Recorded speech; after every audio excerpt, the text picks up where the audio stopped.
Bueno, tengo media hora. Una buena parte de mi presentación ya está dicha. Entonces, yo voy a tratar de simplificarla para ceñirme a esa media hora y a partir de allí hacer como un comentario de las cosas que han ocurrido en la mañana. Inicialmente he planteado hacer una introducción, ir a la visión internacional y su complejidad. Estos temas que hablamos hoy no son un tema de Colombia, es un tema internacional. Tema de redes integradas de servicios de salud, de la atención primaria en salud. Llevamos muchos años tratando de trabajar, entenderlo, comprenderlo e implementarlo en múltiples países, en múltiples escenarios y muchos contextos. Y por lo tanto el mensaje es, debemos estar abiertos a las experiencias y tomar lo mejor de las experiencias para que nuestro país pueda avanzar. Vamos a mirar el caso de Colombia, sus idas y venires en el tema, porque tampoco es reciente para Colombia.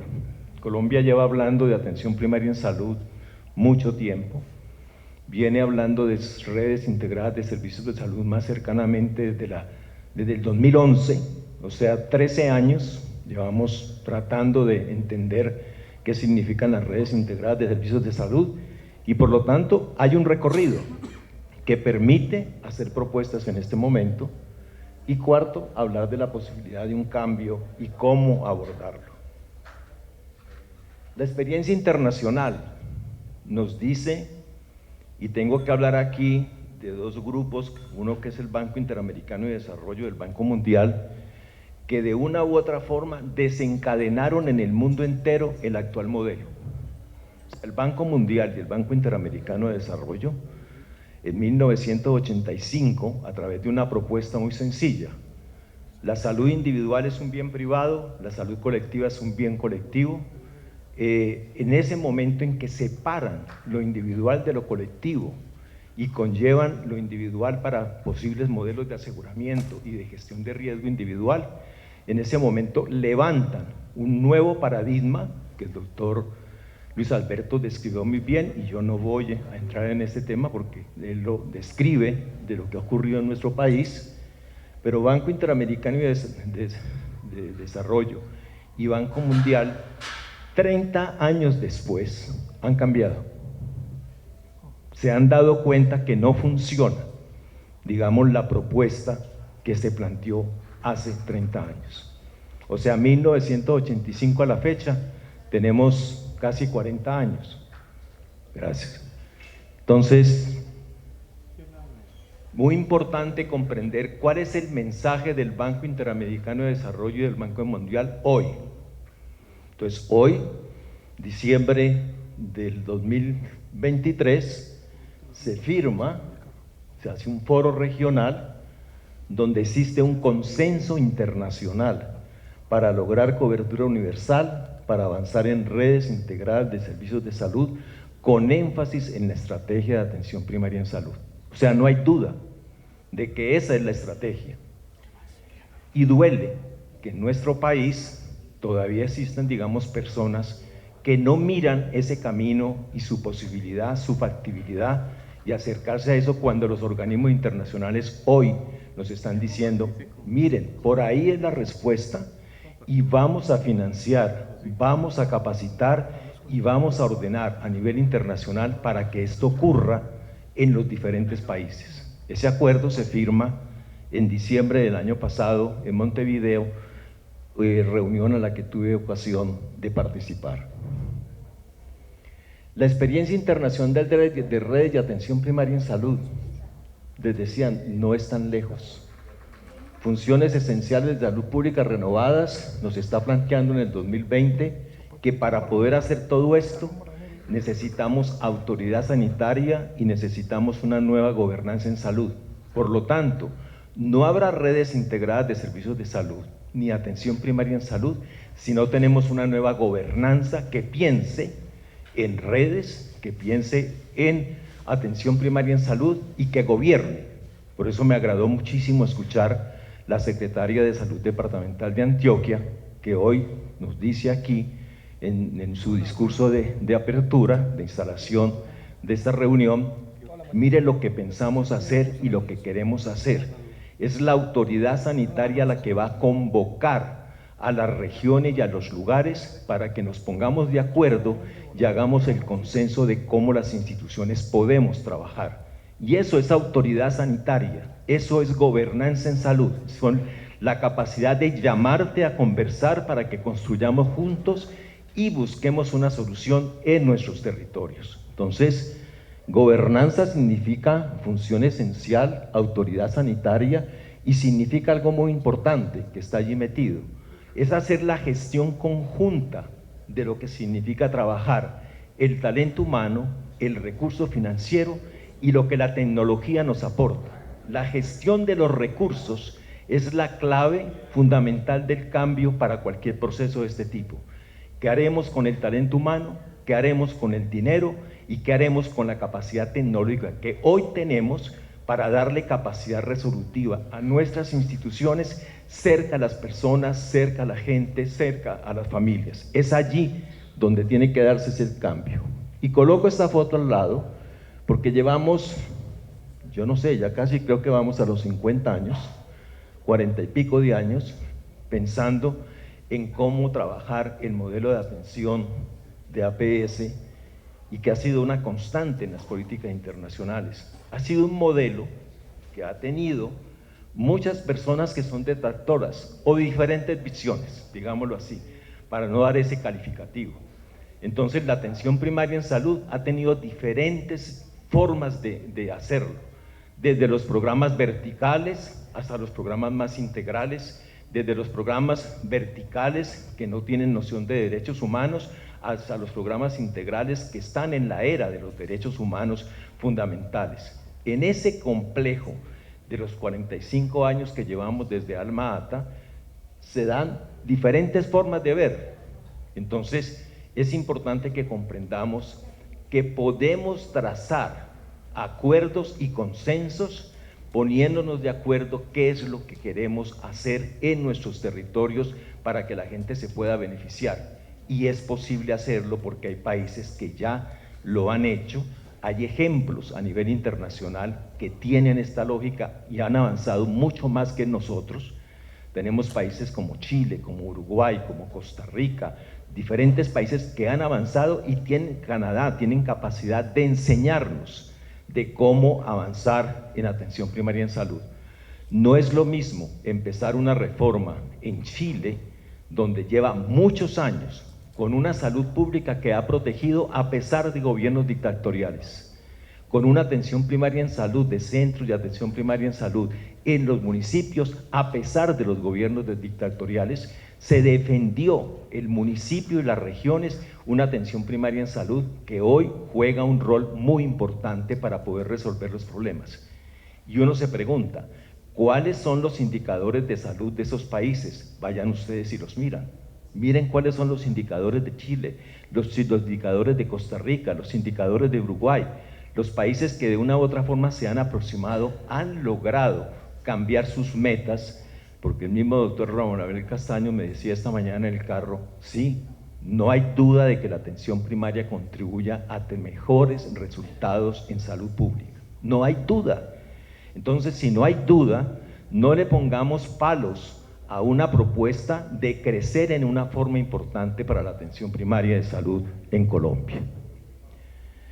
La APS después de la pandemia, ¿quién nos enseñó? He colocado ahí 5 cosas que las voy a mirar muy rápidamente. Conciencia del cambio climático y sus efectos en la epigenética. No hay duda en este momento de que la atención primaria no es la que algunos pensamos que es la atención primaria para pobres, no. Nosotros necesitamos una atención primaria en salud que esté pensando en el cambio climático y sus efectos. ¿Qué pasa con la contaminación del aire en Medellín y sus efectos en la ciudad? ¿Y qué hace la atención primaria allí? Muchísimo, pero muchísimo puede hacer si nos ponemos de acuerdo que es un problema, si no lo negamos, si lo tenemos que existe el problema, lo afrontamos en una forma diferente, pero no lo podemos invisibilizar. Tenemos una presencia constante de agentes y vectores que facilitan la expansión de nuevas enfermedades infecciosas. Entonces, Antes estábamos pensando que solo nos íbamos a quedar con enfermedades crónicas y ya, está resuelto el problema. No, el mundo entero hoy tiene el fantasma y el reto de estar al frente de las enfermedades infecciosas, y está creciendo la frontera de los vectores, está creciendo por el cambio climático la frontera, que pensemos que hay dengue en Europa, pues ya tiene dengue en Europa porque la frontera creció del vector, y por lo tanto tendremos que tener equipos preparados para resolver esto. Existe siempre una creciente población adulta con mayor carga de enfermedad no transmisibles. La atención primaria en salud tiene muchísimo que hacer en las enfermedades crónicas no transmisibles, pero muchísimo, y todos ustedes lo saben. ¿Qué pasa? No invertimos en ella. Entonces, ¿qué significa? Esta mañana, en la conversación que teníamos con el grupo de Chile, que es el cambio, digamos, de abajo hacia arriba, les preguntábamos a la doctora Paula, ¿ustedes cómo hicieron en Chile para resolver este problema de las crónicas y tener una nueva forma de organización para esto? Y decía, tuvimos que reprogramar y hacer una capacitación de 8.000 profesionales, especial médicos, enfermeras, 8.000 durante los últimos 4 o 5 años, en una forma constante y permanente. ¿Para qué? Para que la experiencia de manejar diabetes, hipertensión, obesidad y problemas de este tipo esté en la base, en los territorios. ¿Conectada con quién? Con los programas especializados, porque no es disociar o programas especializados por un lado y atención primaria por otro lado, no, es unir lo especializado de las curvas de aprendizaje que habla Ramón Abel con la atención primaria, pero allí tenemos personas, médicos generales y enfermeras que lo comprenden, lo pueden atender en una forma diferente, y nodos regionales que unen territorios con capacidad resolutiva. Le preguntamos, ¿cómo se puede hacer cuando un paciente por su cuenta se hospitaliza? Muy fácil, tenemos en el nodo regional de tipo 2, la persona es una enfermera coordinadora que es capaz de recibir la información inmediatamente, en tiempo real, de que uno de sus pacientes se hospitalizó, y por lo tanto mi deber como nodo regional es darle seguimiento hasta que regresa a la comunidad y sigo, digamos, el tratamiento.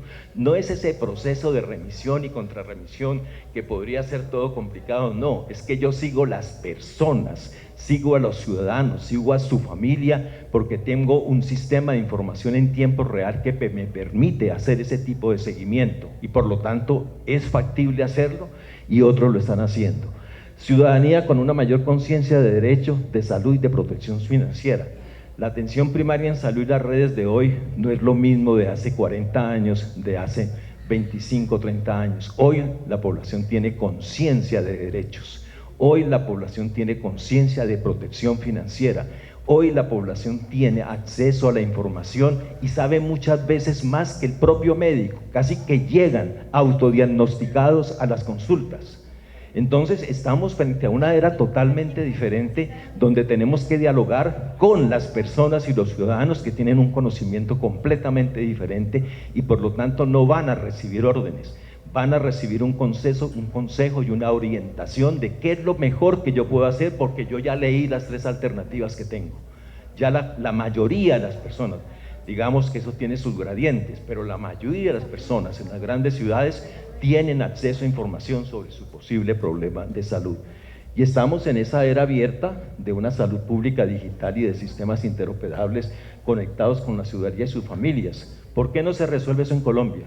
Porque hay un mercado de software, porque hay un mercado que nos fragmenta, porque hay un mercado que vende servicios para mantenernos totalmente separados.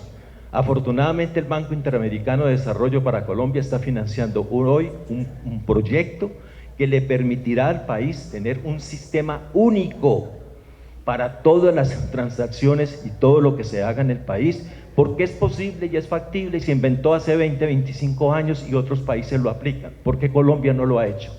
Porque hay intereses.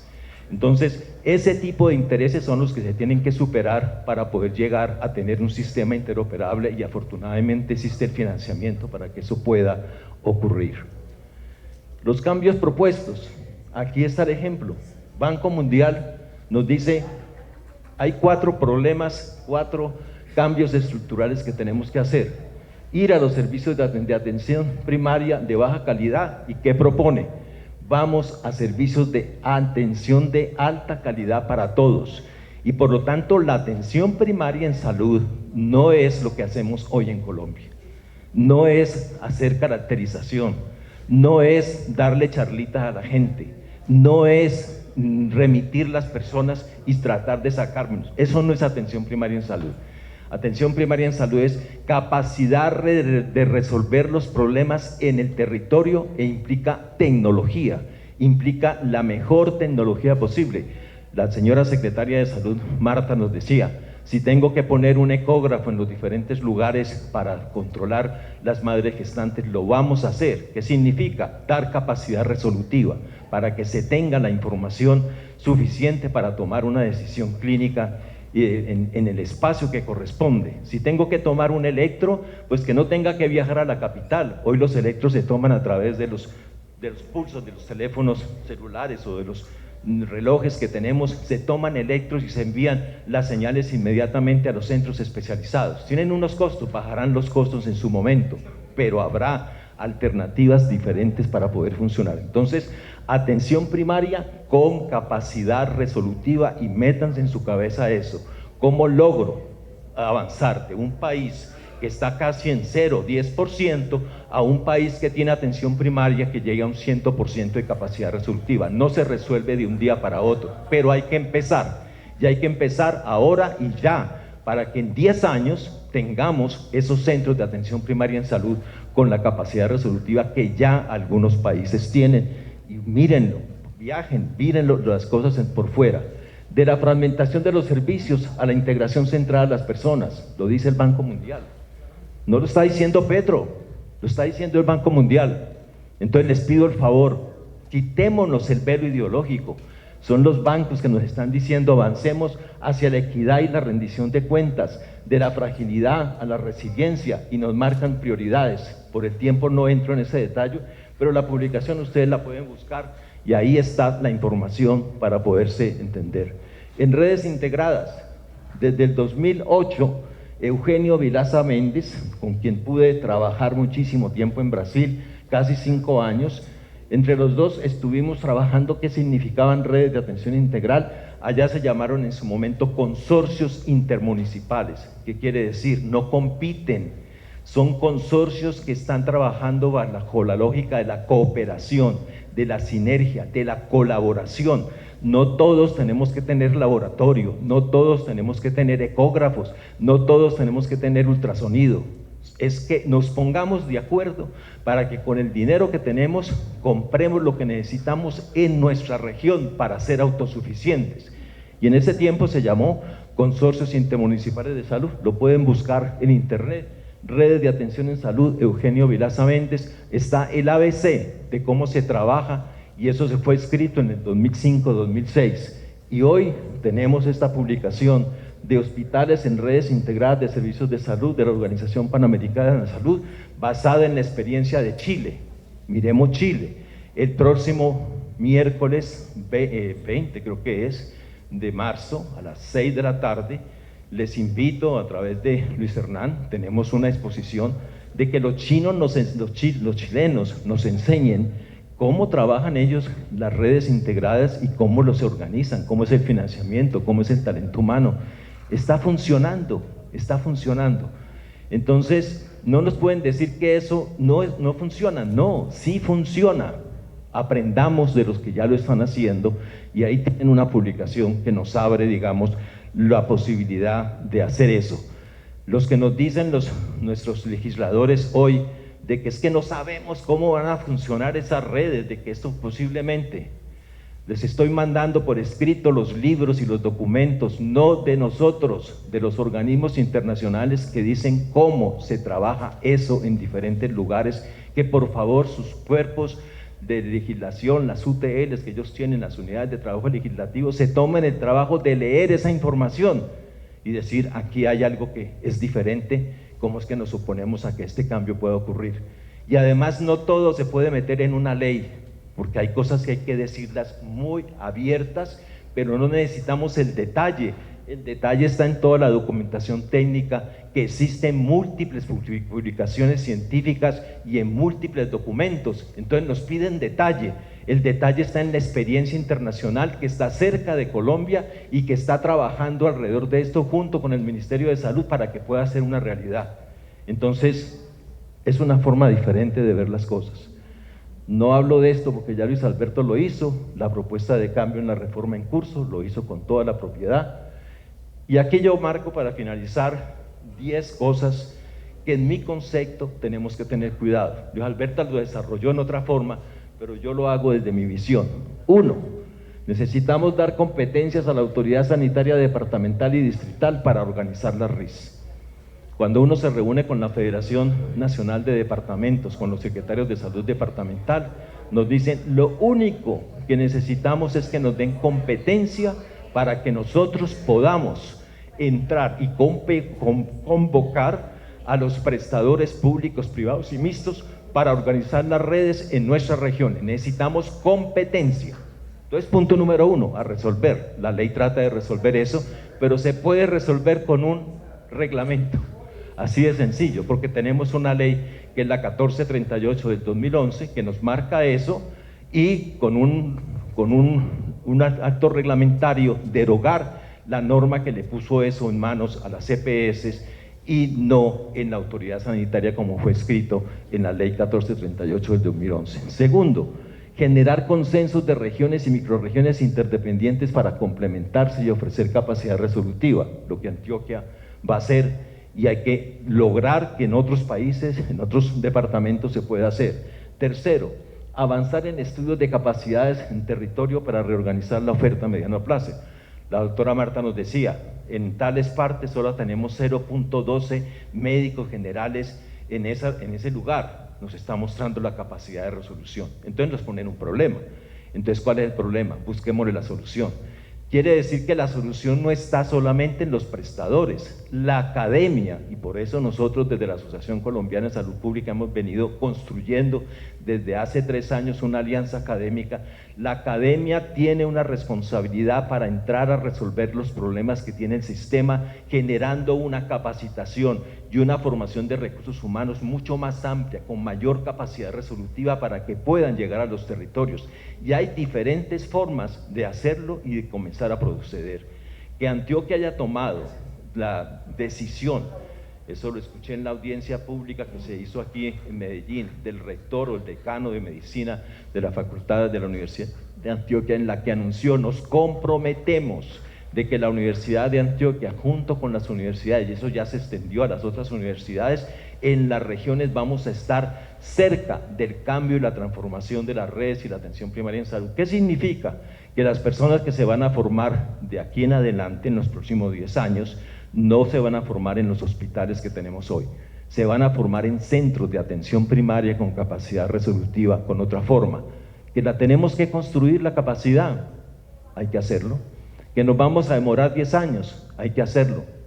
Brasil se demoró 15 años, pero la tiene.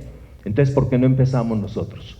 Entonces, la academia tiene un compromiso. El compromiso es estar cerca de este cambio, de esta transformación, y tiene una responsabilidad, y el gobierno nacional le dará incentivos a esa academia para que se vaya a abrir centros de atención primaria en salud con una nueva lógica, una concepción que se ilumine con la atención primaria en salud que hay en el mundo.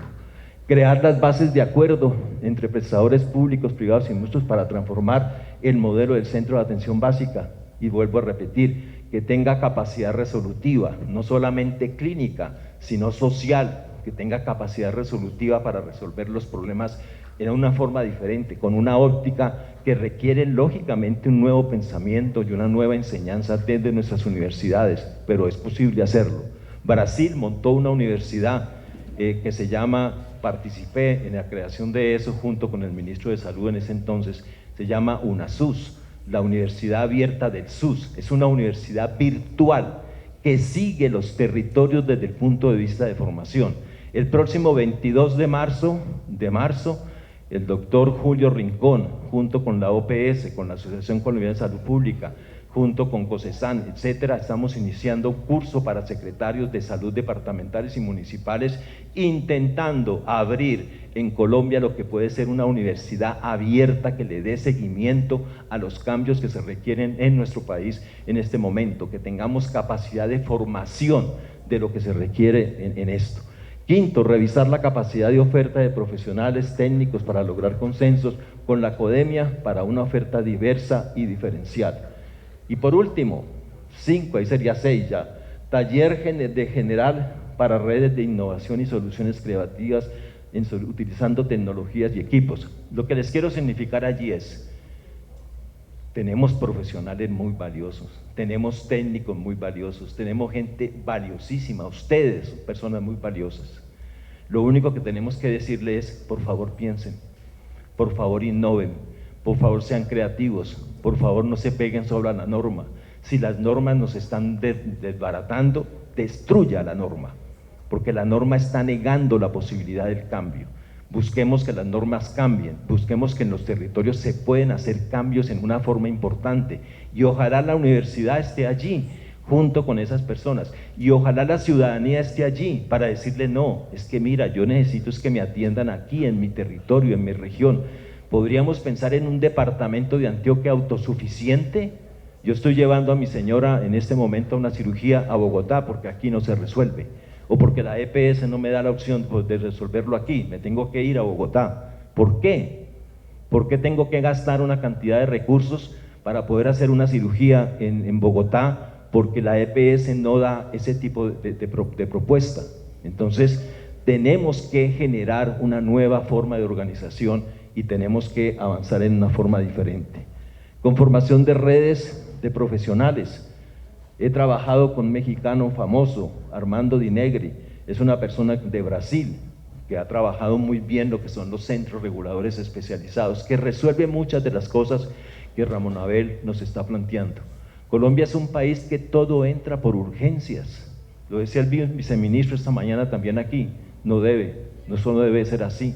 Nosotros tenemos que abrir, y abrir significa que ojalá el ciudadano tenga la capacidad de entrar por donde quiera, que el ciudadano tenga la capacidad de ingresar por donde quiera, no necesariamente por el centro de atención básica, es importante que esté en el centro de atención básica, pero cuando lo requiera y tenga la puerta en la esquina de su casa o de su fábrica o de su trabajo y quiera ir a ese consultorio, ya entró al sistema, por cualquier parte, ya entró al sistema. Que tenga que ir después a la atención primaria, perfecto, pero entre por donde le quede más cerca a resolver sus problemas. En estos días me entrevistaban sobre el tema de la automedicación en Colombia, que es altísima, a unos altos costos y que pagamos cantidad de cosas en automedicación.